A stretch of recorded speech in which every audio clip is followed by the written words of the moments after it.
And it's time again for StoryCorps. This traveling oral history project is recording the stories of everyday Americans, and today we have memories of a real-life Rosie the Riveter. All the day long, where the rain or shine, she's a part of the assembly line. She's making history, working for victory. Rosie the Riveter. Dot Kelly helped to build ships in Maine during World War II. A divorce prompted her to seek work at the South Portland shipyards. She was raising 4 children on her own. Dot Kelly's daughter, Joyce Butler, visited StoryCorps to remember her mom's struggle to keep the family together. After the divorce, there wasn't much money.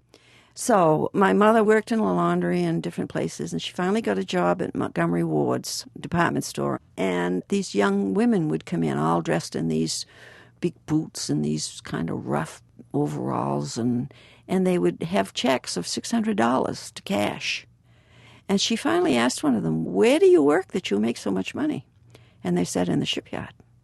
So my mother went over, and the man who interviewed her said, did she want to be a welder or a burner? And my mother said, "Which pays the most?" And he said, "A welder." And she said, "That's what I want to do." And he said, "Oh, mercenary, huh?" And she said, "No, I have 4 children to take care of."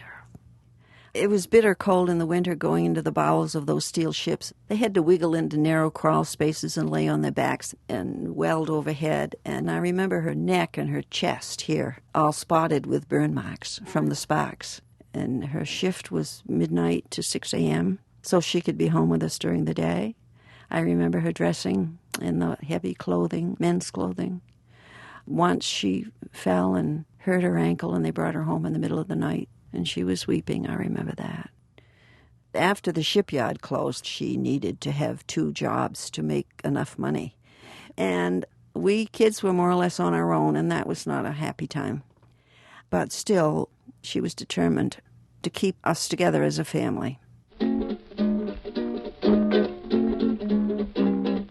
Joyce Butler talking about her mother, Dot Kelly, at StoryCorps in Portland, Maine. All the day long, where the rain or shine, she's a part of the assembly line. She's making history, working for victory. Rosie the Riveter. These StoryCorps interviews are archived at the Library of Congress, and you can listen to some of them at npr.org.